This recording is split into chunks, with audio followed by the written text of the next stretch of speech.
Apa kabarnya hari ini? Luar biasa ya. Kita punya Tuhan yang luar biasa. Bapak Ibu, saya percaya bahwa dalam segala sesuatu di hidup ini tuh ya kita harus mencapai goalnya ya. Demikian juga dengan iman kita ya, dalam pengiringan kita kepada Tuhan itu tentunya ada goalnya. Saya percayalah yang namanya keyakinan itu kan sesuatu yang memang diyakini ya. Kalau nggak diyakini ya nggak usah punya keyakinan gitu ya. Tapi karena kita punya keyakinan, kita ikut Tuhan, kita percaya Tuhan, kita mengambil keputusan menjadi seorang Kristen, itu bukan main-main loh. Ya, dan ketika kita sudah ada di dalam menyatakan diri sebagai orang percaya, maka ya ayo kita sama-sama capai goal kita itu dalam Tuhan. Mendengar banyak hal-hal hari-hari ini ya, kita harus lebih sungguh-sungguh lagi dengan Tuhan, dan bagaimana supaya hidup kita ini semakin mengarah kepada tujuan Tuhan. Ya, Alkitab selalu memberikan jalan, petunjuk bagaimana kita bisa hidup berkenan dan mencapai goal di dalam Tuhan. Saya sering mendengar ada orang yang berkata seringkali gini, oh berkat Tuhan itu tidak tertukar. Amin. Ya, kita suka bilang berkat Tuhan tuh nggak tertukar. Kalau itu sudah berkatku maka aku pasti akan mendapatkannya. Tapi kita lupa saudara, ya berkat Tuhan tuh nggak bisa tertukar karena Tuhan tahu kepada siapa orang yang layak untuk diberkati. Jangan sampai kita terlalu pede berkata, oh iya pasti Tuhan berkati, tapi ternyata ya tidak seperti itu. Yuk kita lihat apa kata firman Tuhan dulu, kita mau belajar hari ini. 2 Timotius pasal yang kedua ayat 19 saudara. Firman Tuhan berkata begini, kita baca bersama. 2 Timotius 2 ayat yang ke-19. Ya, kalau saudara kita baca di Alkitab saudara juga boleh buka mungkin ya. Ya, baca 1, 2, 3. Tetapi dasar yang diletakkan Allah itu teguh, dan materainya ialah Tuhan mengenal siapa kepunyaannya. Dan setiap orang yang menyebut nama Tuhan hendaklah meninggalkan kejahatan. Berkat Tuhan tidak tertukar, tapi ingat Tuhan juga tahu siapa milik kepunyaannya. Tidak semua orang Kristen itu menjadi kepunyaan Tuhan, saudara. Kita memang diciptakan Tuhan, tapi menjadi kepunyaan Tuhan itu adalah hal yang berbeda. Kalau kita menjadi kepunyaan Tuhan, maka dia bertanggung jawab atas kepunyaannya. Ya. Dan Tuhan tahu siapa milik kepunyaannya. Dan setiap orang yang menyebut nama Tuhan hendaklah meninggalkan kejahatan. Supaya kita bisa menjadi kepunyaan Tuhan, maka tidak ada pilihan lain, kita harus meninggalkan kejahatan kita. Ya, dan ayat ini bilang, dan setiap orang yang menyebut nama Tuhan hendaklah meninggalkan kejahatan. Kemarin saya sampaikan di mesbah doa saya dapat ayat di Mazmur berkata begini. Orang yang mengasihi Tuhan membenci kejahatan. Kalau kita mengasihi Tuhan, otomatis kita membenci kejahatan. Tapi kalau ada orang yang masih mengasihi kejahatan, suka melakukan dosa, maka udah pasti dia membenci Tuhan. Itu kan cuma dua hal yang dibalik-balikan, saudara. Kalau kita mengasihi Tuhan, kita benci kejahatan, kita benci dosa. Kalau kita mengasihi dosa, hidup dalam dosa, berarti kita benci Tuhan. Makanya Alkitab bilang banyak orang yang berseru kepadaku, mengaku aku Tuhan, tapi mereka menjadi seteruku, kata Tuhan. Menjadi musuh Allah. Lah mungkin kita bertanya bagaimana kita menjadi musuh Allah? Ya gak mungkin lah kita bermusuhan dengan Tuhan. Tapi Alkitab berkata lewat perbuatanmu, lewat hidupmu yang tidak sungguh-sungguh mengasihi Tuhan, melakukan firman, kita ini bermusuhan dengan Tuhan. Ayat ini berkata, ayo kalau kita mau jadi milik kepunyaannya, maka kita wajib meninggalkan segala kejahatan kita. Ya yang paling tahu kejahatan kita hari ini ya kita sendiri, saudara. Nggak ada orang lain. Pendeta juga nggak tahu apa yang kita lakukan. Tapi kitalah yang tahu. Ketika saya pertama kali bertobat, saya baca Alkitab. Waktu saya baca Alkitab, Alkitab kasih tahu dosa-dosa saya. Ya ketika saya baca, saudara, apa yang Rasul Paulus tulis tentang di Roma, keinginan daging, keinginan roh. Saya baru tahu di situ ternyata ketika dikatakan bahwa orang yang hidup menurut daging itu tidak akan Masuk dalam kerajaan Allah, apa itu perbuatan daging, kenajisan, percabulan, hawa nafsu, nafsu jahat, iri hati, kebencian, dendam, pertikaian, perseteruan, ya. Dan itu semua ada dalam daging kita. Ketika saya baca itu, waduh, ini semua ternyata dalam diri saya. Waduh, betapa banyak sekali saya ini, banyak banget dosa ternyata. Nah, apa yang saya lakukan, saudara, ketika saya mulai tahu saya ini banyak dosa? Ayat ini berkata, barang siapa yang menyebut nama Tuhan, maka dia harus meninggalkan kejahatannya. Ya, itu keputusan kita untuk meninggalkan dosa. Lalu saya mulai bergumul, Tuhan, aku nih ternyata dosaku 1, 2, 3, 4, 5, 6, tuh banyak sekali, saudara. Saya mulai doa puasa, saya melatih diri saya. Makanya itu yang Rasul Paulus bilang, dulu ketika dia belum ketemu Kristus, dia seorang yang merasa diri paling benar. Bahkan dia berkata, dengan membunuh pengikut Kristus, aku dulu menyangka bahwa aku berbuat bakti pada Allahku. Tapi ternyata itu salah. Nah, waktu dia ketemu Tuhan Yesus, dia menerima kebenaran yang sesungguhnya. Rasul Paulus menulis dalam 1 Timotius, dia bilang apa? Yesus Kristus datang untuk orang berdosa. Dan di antara semua orang berdosa itu, akulah yang paling berdosa. Ya, padahal tadinya dia merasa paling benar. Tapi ketika firman Tuhan, kebenaran masuk, Kristus masuk dalam hidupnya, dia bilang, dan di antara semua manusia yang berdosa itu, aku ini yang paling berdosa. Makanya Rasul Paulus bilang, karena itu aku melatih tubuhku, aku menguasainya seluruhnya, supaya jangan aku sudah memberitakan Injil, tapi aku ditolak sama Tuhan. Nah, sekelas Rasul Paulus aja memberitakan Injil takut ditolak loh. Nah, orang Kristen sekarang kagak. Beritakan Injil tidak, doa juga tidak, puasa tidak, tapi pede masuk surga. Si paling deh lu. Ya, bingung kan kita. Rasul Paulus tuh, dia bilang begitu, saudara. Ya, makanya dia mulai melatih diri untuk bisa membuang dosa, meninggalkan kejahatan itu perlu latihan. Dari siapa? Dari kita, bukan dari pihak Tuhan.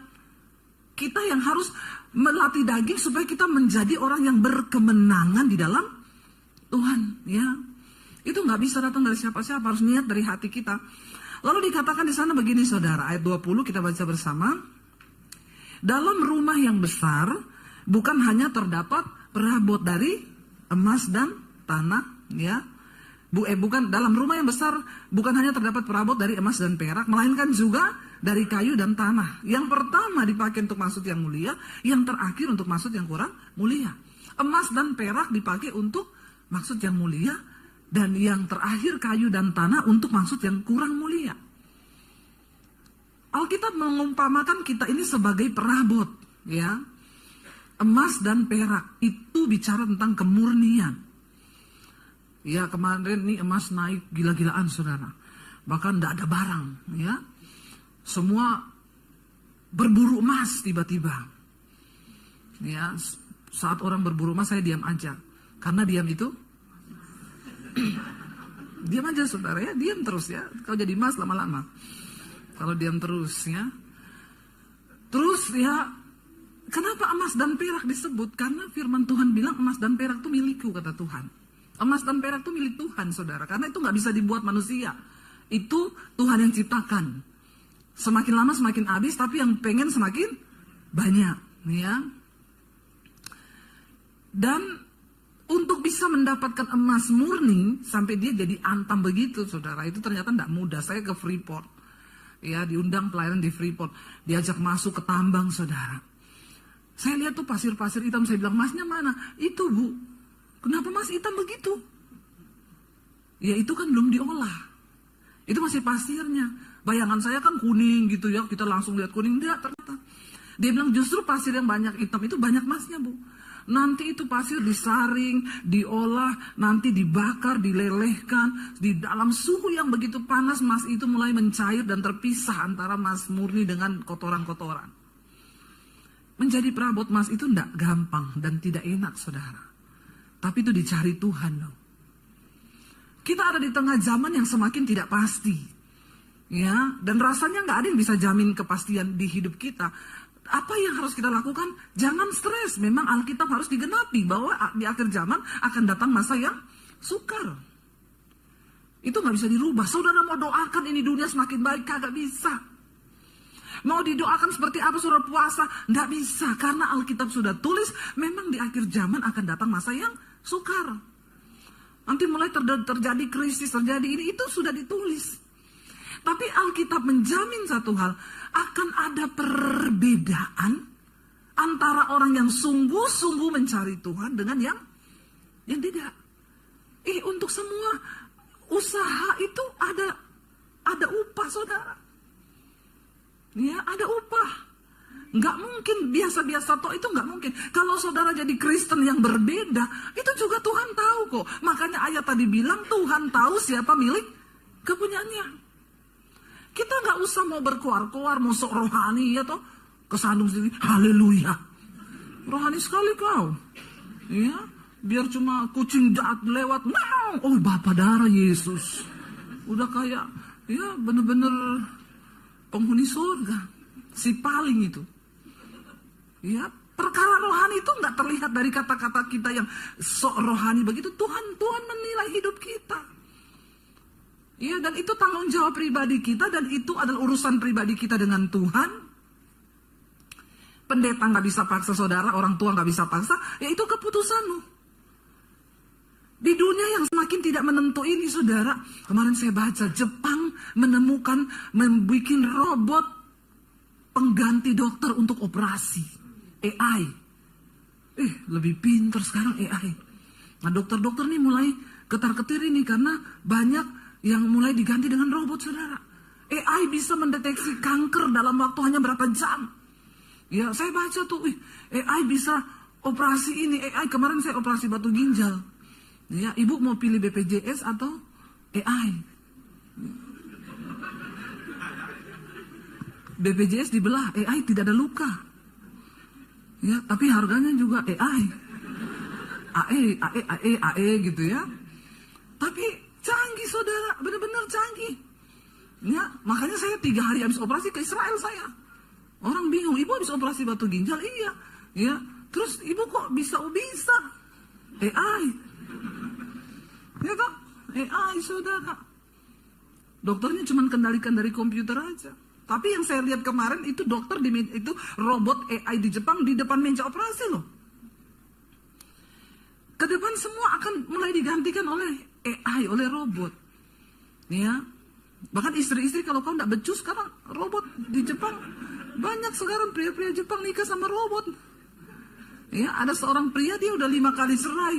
Sekarang terakhir dia nikah sama robot. Cantik, bener-bener kayak kulitnya wanita, dan maaf, robotnya disetting, didesain untuk bisa berhubungan intim loh. Lalu ditanya prianya, kenapa kamu nikah sama robot? Saya udah bosan sama perempuan, bikin pusing kepala. Cerewet, menuntut, begini-begini.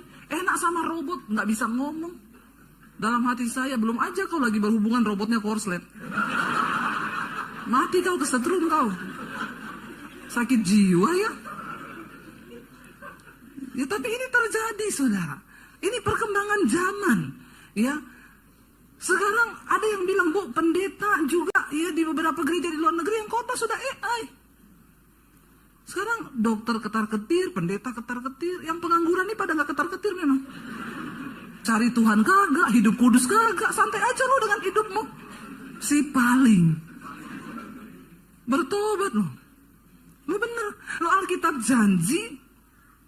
Mau dunia berubah seperti apapun, orang yang membedakan diri, menyucikan diri, menguduskan diri, menjauhi kejahatan, itu akan ada perbedaan.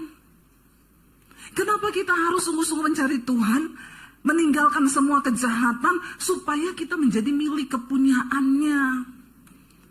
Kita kalau punya milik kepunyaan kan kita tidak mungkin tidak bertanggung jawab dengan milik kita kan. Ya sebut aja saya punya anjing nih milik kepunyaan saya. Lah itu anjing saya lepas di grup di perumahan, ini doginya siapa ya di taman. Saya sama suami ambil angka 1000 lari ke taman, saudara. Wih, dogiku. Ya kalau doginya orang, oh bukan milik kita, biarin aja lah, mau mati mau kecemplung got juga. Iya kan? Tapi Tapi karena punya kita, ya kita kan sayang, kita bertanggung jawab dengan punya kita. Nah kalau kita Kristen tapi bukan kepunyaan Tuhan, buat apa? Jangan pede saudara, karena orang Kristen sekarang udah terlalu pede. Dia bilang, kan Yesus sudah mati untuk dosaku, masa lalu, masa sekarang, masa yang akan datang. Pret. Ya, saya ini dulu bukan dari Kristen loh. Waktu saya kenal Tuhan Yesus, saya baca Alkitab loh. Waktu saya baca Alkitab, saya tahu dosa saya banyak loh. Saya berubah loh. Saya puasa loh. Waktu saya masuk gereja, saya lihat orang Kristen. Astaga Tuhan. Rasa-rasanya saya mau pindah lagi sama agama saya dulu. Lihat orang Kristen model begitu benar. Ke gereja, ya, kelakuan lama tetap jalan, selingkuh tetap, najis tetap, bersinah tetap, dugem tetap, rokok tetap, mabok tetap, judi tetap. Apa bedanya? Nggak ada bedanya saudara. Ya, utang nggak bayar, dosa angkat tangan. Bertobat kau, bertobat ya. Makanya paling menakutkan kalau, hai sis, apa kabar, ingat aku? Horor itu. Horor. Saya balas nggak ingat, kebetulan saya kena amnesia. Loh kapan? Baru tadi malam. Ya, kenapa? Nanti utang nggak bayar, Kristen. Kelakuannya seperti itu. Ketika saya masuk dalam gereja, saya lihat model-model orang Kristen begitu, ya Tuhan. Tapi saya nggak mau peduli. Aku mau mengikuti firman Tuhan. Soalnya sekarang banyak orang Kristen cuma ke gereja, tapi nggak pernah pendalaman Alkitab. Nggak mau belajar tentang firman Tuhan. Mereka kursus, semua bahasa dikursusin. Ya, bahasa Mandarin, bahasa Spanyol, bahasa Inggris, bahasa ini. Kursus semua dia. Kursus sombong ikut. Iya toh? Semua kursus diikuti. Tapi firman Tuhan nggak belajar. Benar puji Tuhan di gereja ini tadi saya lihat ada itu. Ya, bisa daftar untuk pendalaman Alkitab. Ada passion, bisa kumpul bareng-bareng. Nih ya, tolong ditayangkan iklannya. Nih, saudara penting tertanam dalam satu komunitas, saudara bisa bertumbuh di situ orang Kristen. Ya, ini coba ya Bu, kalau saya izin panggil satu-satu dari ujung sini, tak tanya, jelaskan tentang penciptaan. Langsung pura-pura ke toilet. Pasti itu, ya. Saya tanya aja, ya kenapa Yesus harus disalib? Pada nggak ngerti ini pasti. Puluhan tahun duduk di gereja kau. Si paling.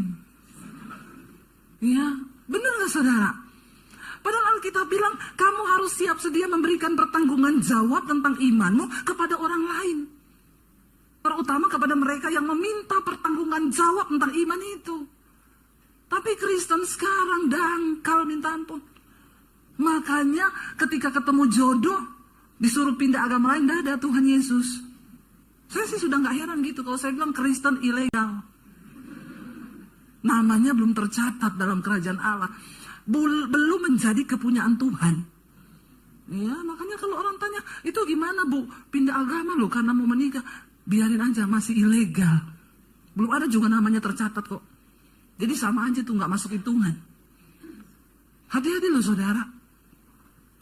Dikatakan kalau kita mau jadi perabot untuk tujuan yang mulia yang akan dinyatakan, saudara percayalah, mau zaman berubah semakin buruk kayak apapun, ketika engkau menjadi Kristen yang berbeda, menjadi kepunyaan Tuhan, ada begitu banyak jalan-jalan yang akan mulai Tuhan buka, yang secara supranatural, yang orang gak bisa capai itu dengan kekuatan manusia, tapi Tuhan sanggup menyatakannya bagi orang-orang yang dipilihnya dan dikenannya di hari-hari terakhir ini. Katakan, saya berdiri di mimbar ini karena saya mengalami hari-hari ini. Bagaimana Tuhan menyertai, bagaimana Tuhan memberkati, bagaimana semua firman-Nya itu menjadi nyata di dalam hidup saya. Akan ada perbedaan loh saudara. Gak apa-apa walaupun orang bilang sok rohani, lu gak mau dugem, gak mau rokok, gak mau ini, biarin aja. Gak usah peduli, kita kejar perkenanan Tuhan. Kejar apa yang berkenan pada Tuhan. Dikatakan di sana, bagaimana kita bisa menjadi perabot yang mulia itu, ayat 21 berkata, baca bersama. Jika seseorang menyucikan dirinya dari hal-hal yang jahat, ia akan menjadi perabot rumah untuk maksud yang mulia. Ia dikuduskan, dipandang layak untuk dipakai tuannya, dan disediakan untuk setiap pekerjaan yang mulia. Jika seseorang menyucikan, siapa yang menyucikan? Kita tuh. Selama ini kan kita cuma, Tuhan sucikan aku. Ya sucikan aku, tapi doanya didugem, sucikan aku Tuhan. Bagaimana caranya? Ya, lagi party, sucikan aku Tuhan. Darah Yesus berkuasa. Ya, kalau kita menyucikan diri kita, ini adalah sebuah kata kerja. Kita yang harus menyucikan diri, berjuang, bergumul untuk keluar dari setiap ikatan dosa itu. Ya, supaya kita bisa memperoleh Kristus. Dan janji-janji Tuhan dinyatakan dalam hidup kita, saudara. Amin. Ayo, tidak ada kata terlambat untuk bertobat selama kita mau. Jika seseorang menyucikan dirinya dari hal-hal yang jahat, ia akan menjadi perabot rumah untuk maksud yang mulia. Ia dikuduskan, dipandang layak untuk dipakai tuannya, dan disediakan untuk setiap pekerjaan yang mulia. Kalau Tuhan yang menyediakan pekerjaan yang mulia bagi kita, mau dunia berubah, mau AI muncul di mana-mana, tidak peduli, engkau tetap dicari. Karena ada sesuatu yang berbeda dalam dirimu, amin. Ingat saudara, ketika Raja Nebukadnezar datang menyerang Yerusalem, Israel dikepung, dihancurkan, dibakar. Rumah Allah bait suci dirampok, semua perkakas rumah Tuhan diambil.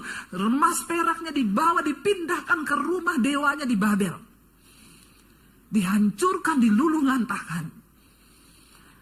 Tapi orang yang mencari Tuhan tidak akan ditinggalkan. Nebukadnezar bilang kepada kepala istananya, cari anak-anak muda yang hidupnya tidak bercela, yang berkelakuan baik. Cari di antara Israel ini, bawa ke istana Babel. Untuk mereka dipekerjakan di istana raja. Tapi syaratnya yang hidupnya tidak bercela dan berkelakuan baik. Dicarilah saudara, ketemu Daniel, Sadrak, Mesak, Abednego.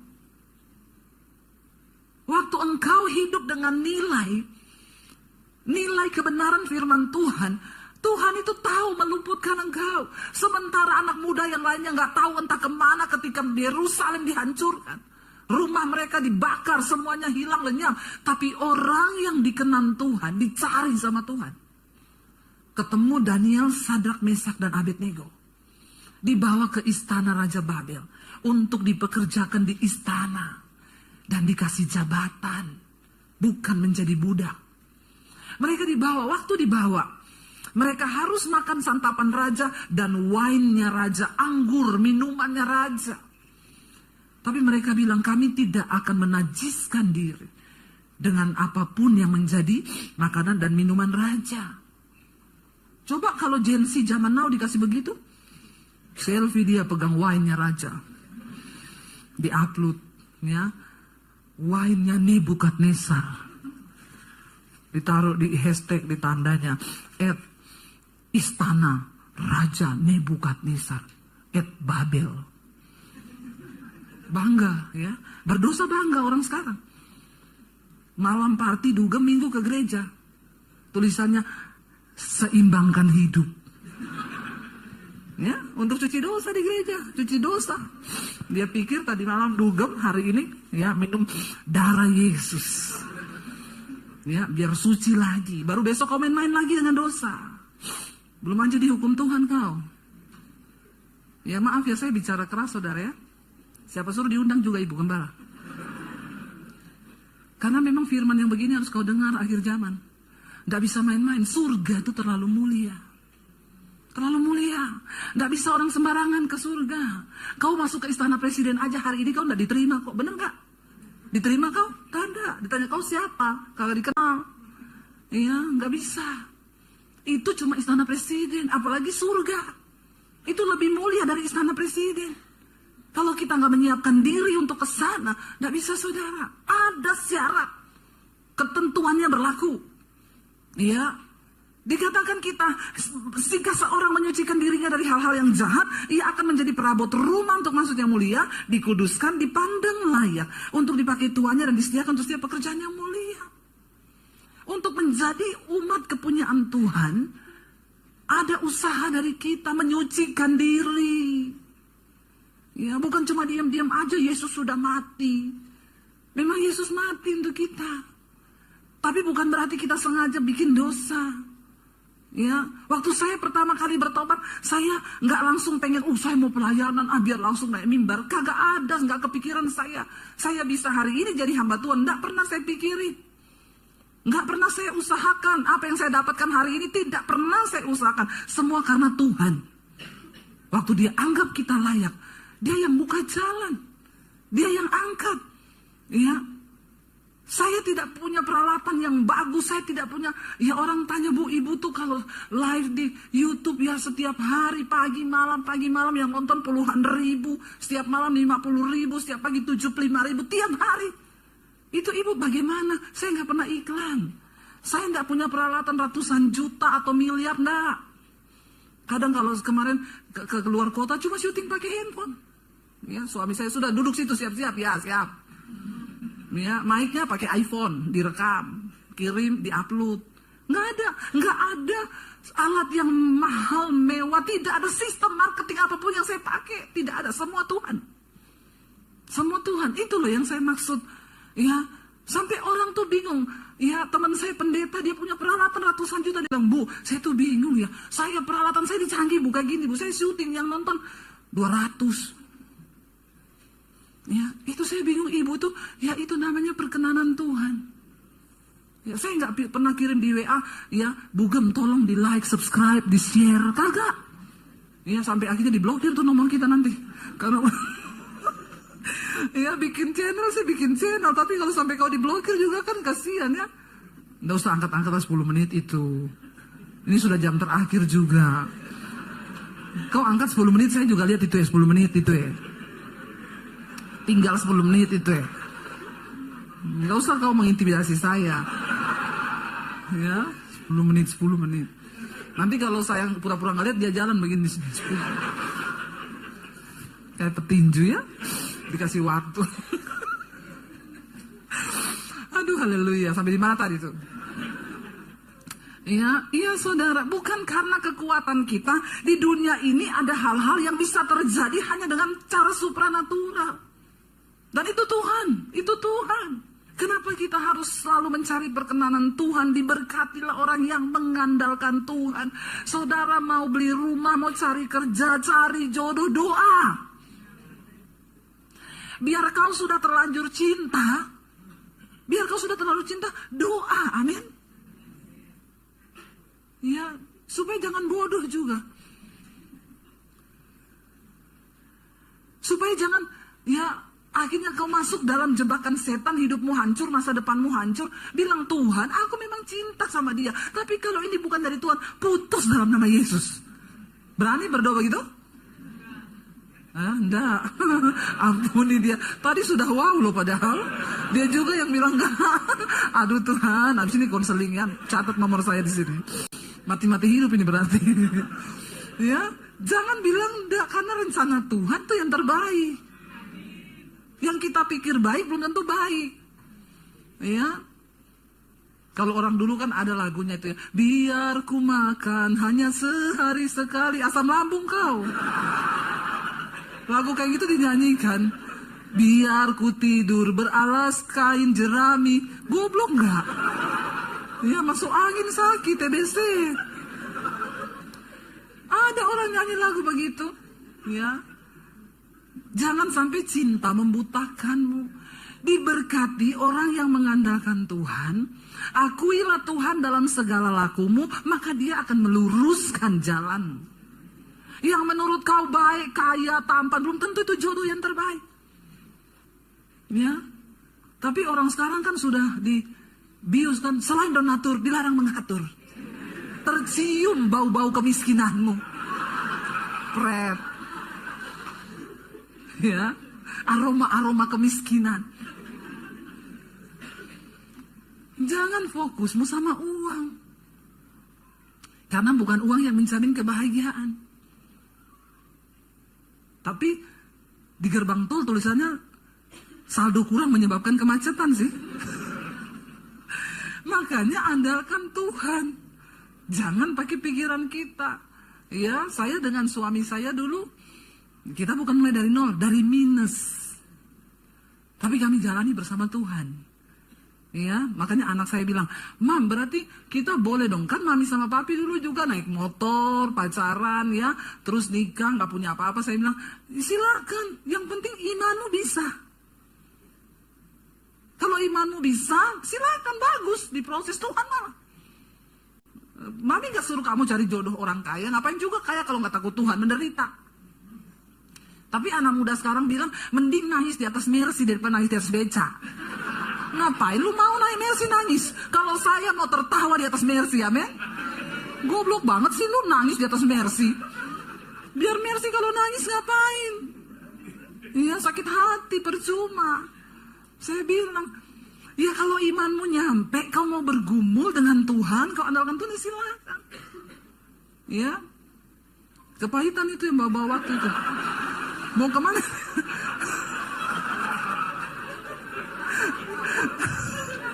Karena sudah habis waktunya. Dia lapor ke Pak Yosua sana. Tidak usah kau lapor-lapor begitu. Saya juga tahu nanti saya selesai. Dengar suara rakyat ini. Lanjut ya. Anda puas, saya lemas ya. Saya udah 3 kali loh ini, kau baru datang.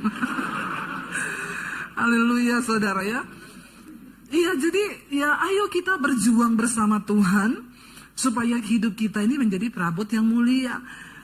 Bagaimana caranya? Ayat 22 berkata, kita baca bersama, sebab itu jauhilah nafsu orang muda, kejarlah keadilan, kesetiaan, kasih dan damai bersama-sama dengan mereka yang berseru kepada Tuhan dengan hati yang murni. Datang lagi mereka berdua.